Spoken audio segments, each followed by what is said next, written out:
Hi, good afternoon. My name is Dr. Sabillo, and today I'm going to be talking to you about cognitive dysfunctions with critical illness. A lot of us deals with cognitive impairment, but there's a small piece of patients with cognitive impairment that has been not delved on specifically for the past decades. It's only now that these further studies, have been shown to cause significant burden, not just to the patient, but also to the families, patients who've had received treatment for critical illness and discharged later on with some cognitive dysfunction on follow-up. So our objectives for today would be to hopefully describe some manifestations of the dysfunction post-recovery among these patients, potentially identify some risk factors associated with these impairments, possible mechanisms involved on how these critical illness affects cognitive function, and discuss available interventions, therapeutic options to help improve these outcomes. So what is cognitive function? Cognitive function encompasses a big sphere of activity, which includes your bifrontal functions, attention, your affect, abstract thoughts, knowledge, memory, including your immediate, recent, and remote memory, language, sensory, and motor integrations. So in the early 1800s, there was a doctor here who I just realized that is also the father of nephrology. Dr. Richard Bright was the first one to have a documentation with regards to how illness affects cognitive function. Additionally, at that time, he was also working with Dr. Hodgkins and Dr. Addison in the UK, and one of their findings indicated in their notes some manifestations of cognitive impairment in patients who's had some illness. So critical illness and cognition, this is a fairly new topic, especially in terms of in the world of critical care, as well as among us internists. So in 2012, the Society of Critical Care Medicine, seeing how big the population is with regards to these patients who are presenting post discharge from the ICU with cognitive impairments.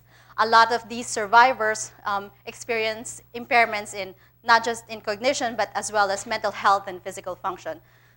So the society adapted a syndrome now called as post-intensive care syndrome to address all of these impairments in these critical care survivors.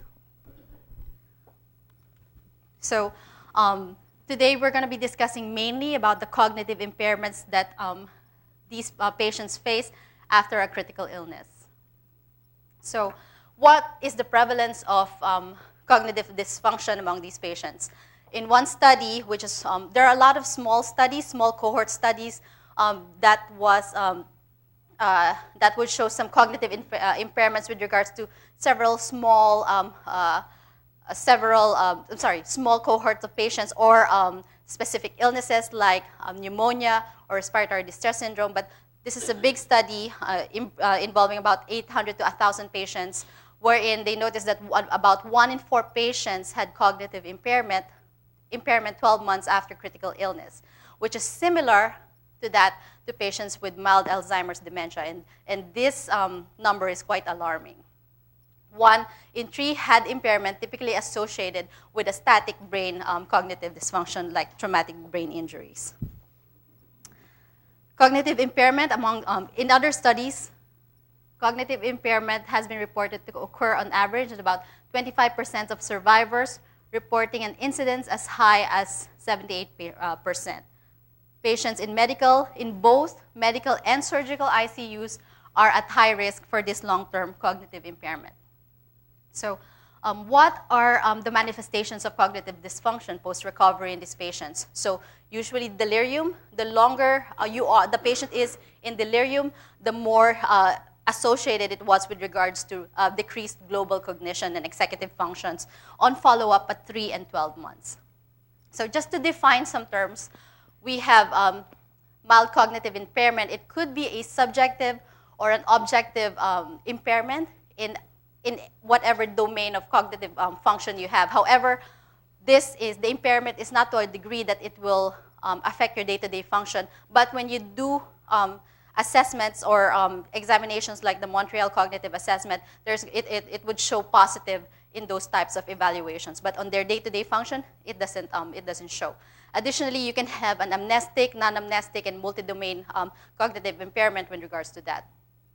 Dementia is more insidious.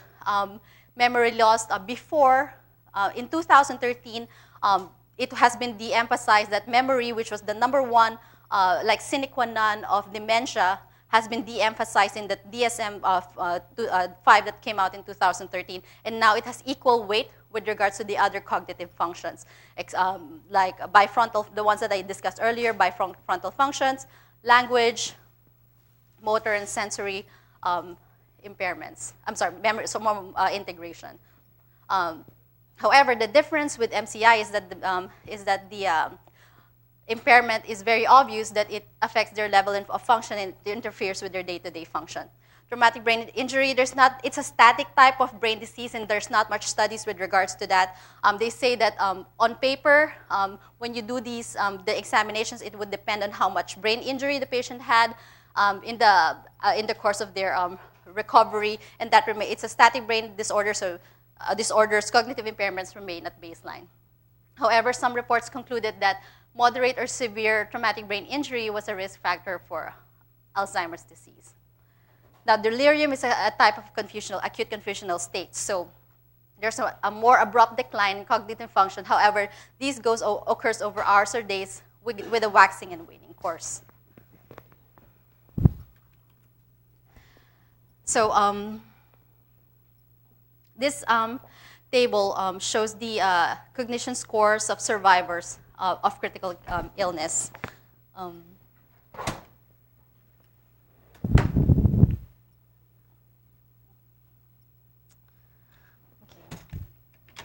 So on the x-axis, on the y-axis, you have the x-axis, you have the global cognition score, and on the y-axis, you have the duration of follow-up, which are further characterized by the age of the survivor.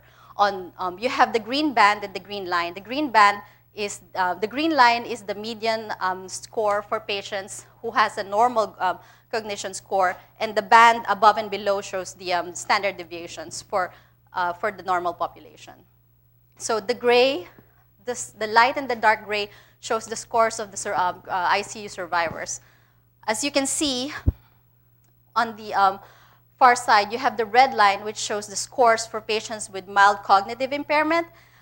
The blue one in between is the traumatic brain injury patient scores, and the lower part is the darker blue, shows the scores for patients with Alzheimer's disease. So as you can see, for all these patients, on 3 and 12-month follow-up, their cognition scores were way below baseline for those patients, for the normal population.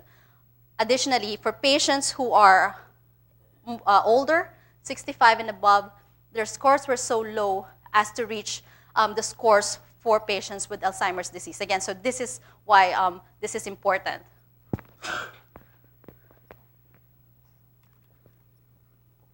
However, unlike Alzheimer's disease, which again affects memory more, patients with cognitive impairments from critical illness tend to affect other cognitive domains.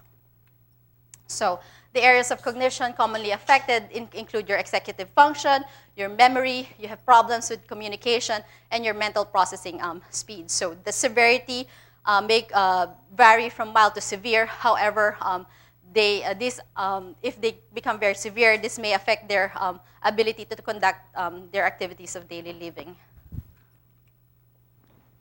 So the other thing that's also important with regards to this is that not only does critical care affect their cognition post-discharge, but also their 3-year mortality more than doubled as well. So what are possible risk factors associated with cognitive impairments? Is this something that is related to what happened to them during their hospital stay? ICU-specific factors like delirium.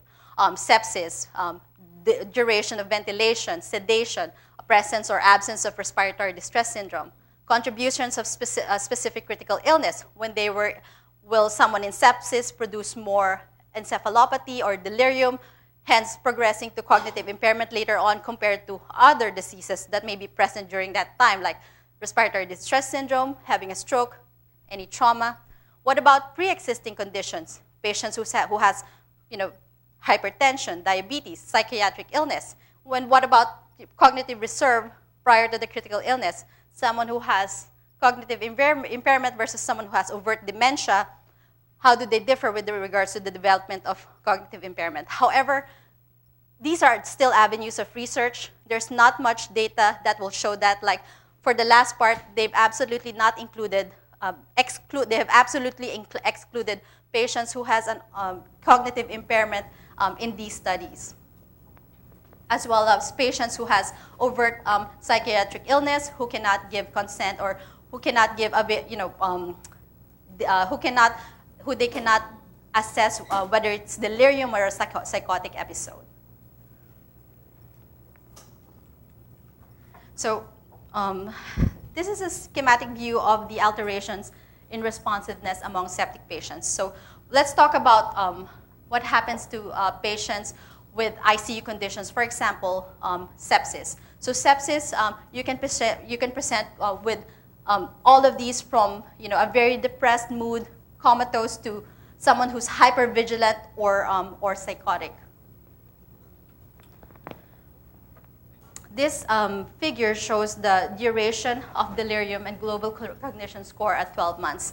A study that was published at the New England Journal of Medicine showed that, let me direct you first to the graph, to the table. So you have your global cognition score here, your days of delirium here. Again, your median score of cognition score and your bands of standard deviations for each score. So as you noticed, that as your days of delirium gets longer, your global cognition score goes higher. And this is independent of age, pre-existing cognitive impairment, burden of coexisting conditions, and ongoing organ failures during ICU care.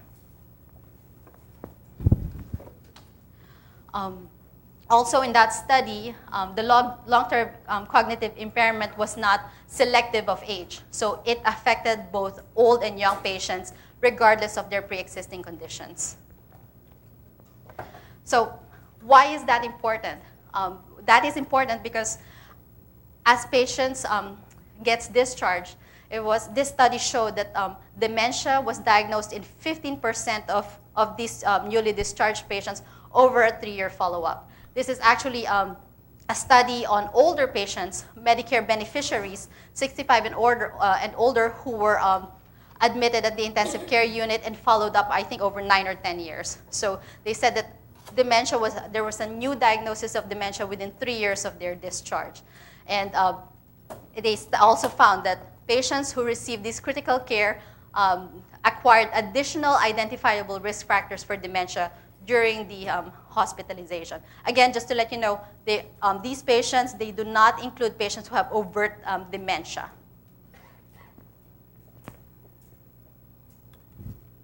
So what are the neurologic complications encountered by patients at the ICU? So you have, the number one is actually metabolic encephalopathies, followed by seizures, hypoxic ischemic encephalopathies, strokes, and the others they did not, I was looking at the journal that did not really quantify what those other neurologic complications were. They said it wasn't really, they were not really significant because septic encephalopathy secondary to sepsis was the most common presentation. So how does this condition result in long-lasting or permanent neurologic dysfunction? So how does sepsis affect our cognition? Older studies showed that patients dying during sepsis had microabscesses. So these are the older studies. However, experiments among laboratory mice indicates that there are inflammatory processes going on that may produce long-term or permanent damages leading to this cognitive impairment. Delirium, however, is associated with inflammation and cellular death, leading to brain atrophy and reduced white matter integrity associated with cognitive impairments. Again, patients who are vulnerable to delirium owing to severe critical illness are also vulnerable to long-term cognitive impairment. So this may be a little busy, but this is just a summary of some suggested mechanisms involved in septic encephalopathy. So you have your inflammatory mediators, your free oxygen radical release from reperfusion if you have ischemia or hypoxemia, all leading to oxidative stress and cellular dysfunction and apoptosis. In summary, there is excess elevation of intracellular calcium that triggers a number of mechanisms resulting in cell death, reperfusion, releasing oxygen-derived free radicals.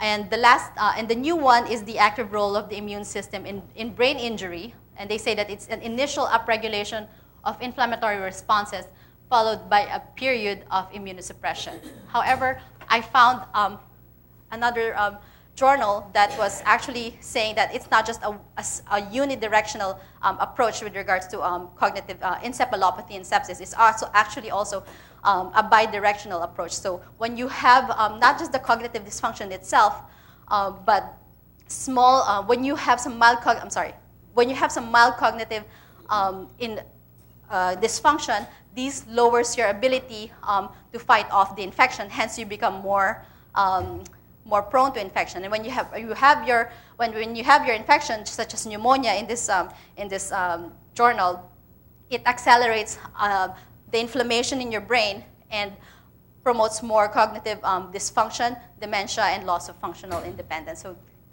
there could be some bidirectionality with regards to these proposed causes. So they explained that with cognitive impairment, there is a cholinergic pathway by way of the vagus nerve that inhibits the release of pro-inflammatory mediators that increases the risk of your inflammation. During an acute infection, increased systemic inflammation occurs, affects your blood-brain barrier, leading to persistent neuroinflammation, and changes observed in cells that are similar to Alzheimer's disease.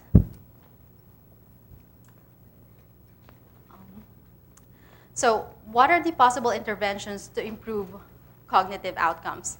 This was just recently released, and this is a systemic review from Mayo Clinic.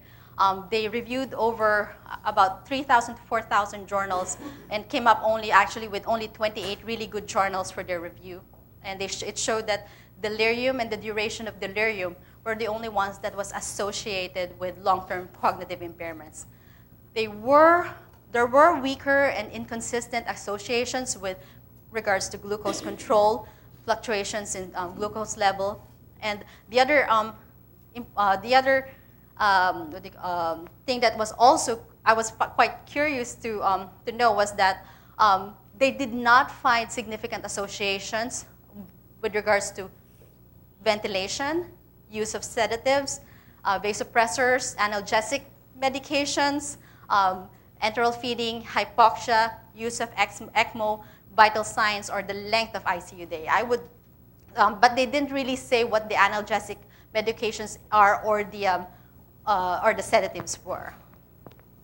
So another study also showed, which is the one that was from the New England Journal of Medicine in 2013, showed that higher benzo doses were an independent risk factors for worse executive function scores at 3 months.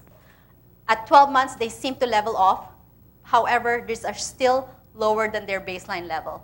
In this study, no other medications examined, including dex and propofol, was consistently associated with global cognition outcomes. And these are medications that we frequently use at the ICU. Other studies have shown that oversedation is also associated with adverse outcomes.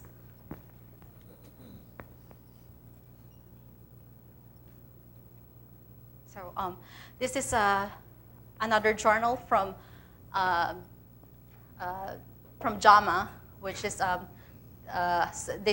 which also includes DEX, that shows, as opposed to other medications, it is associated with reduced incidence of delirium in the ICU. However, post-operatively, they also, if we have PICS for medicine or IC or critical care, they also had post-outcome surgery dysfunction, so which also is very similar to our to what we have post-intensive care syndrome. There was not a significant finding with regards to the use of DEX in the management of delirium post-operatively.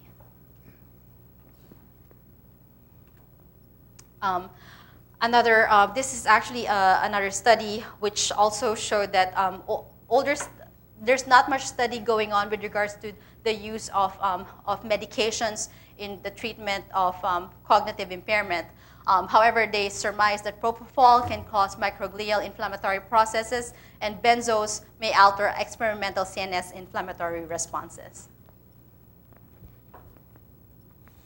So the Society of Critical Care Medicine, knowing how important this is with regards to their patients, have proposed the following for to hopefully decrease the incidence or the prevalence of cognitive dysfunction upon follow-up of these critical care survivors. So awareness, education, less sedation, wake the patient up, decreased ventilator, delirium monitoring, early ambulation, utilization of rehab specialists, and non-pharmacologic interventions. So we have validated tools that that monitors cognitive function. We also have delirium or the CAM assessment, which we use for diagnosing delirium.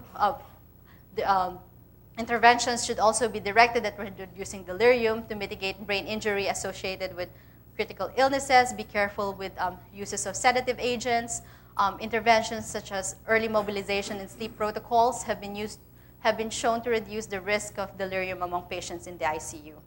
What about biomarkers, imagings, and free radicals? Again, this is just in the early stage. They say that maybe we can have some biomarkers of CNS damage that may be useful as predictor for to predict extent of cellular injury in humans. What about we can probably use imagings later on to see any abnormalities that may tell us that this patient may progress to cognitive impairment later on, and some reactive oxygen species involved in CNS dysfunction may be preventable by the use of free radical scavengers. Again, these are all in the experimental stage. So what about other things that are available now? They do recommend administration of statins, not just for patients with cognitive dysfunction post-intensive care, but also in all types of dementia. Alzheimer's, Lewy bodies, and all types of dementia, they actually recommend that now. Neuroglobin may provide a role. Insulin, again, this is again in the very early stage of studies, and cholinergic agents. Again, these are all very early in the study.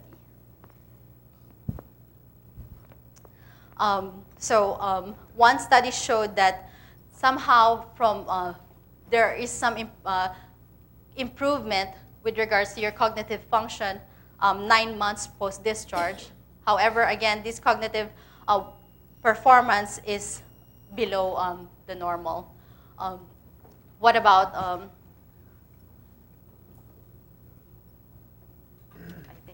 excuse me, I think I lost the. Okay, I lost the slide, but anyways, this is just a study that shows that a multi-component rehab program for ICU survivors combining cognitive, physical, and functional training is most effective, especially in improving outcomes, even at just 3 months. This is another study that shows that the safety and feasibility of early rehabilitation in patients at the ICU. This is actually a patient. This is a study from Johns Hopkins. that shows this patient, a ventilated patient, doing rehabilitation while he is at the ICU. And interestingly, it decreased their length of stay by 2 to 3 days, respectively, and it also increased their availability of beds for the prior year. So what about patients who has undergone some other procedures in the ICU, like ECMO? On cognitive tests, about half of the patients included in this study were inconclusive or mildly impaired. They said that physical health was more severely impaired than their cognition.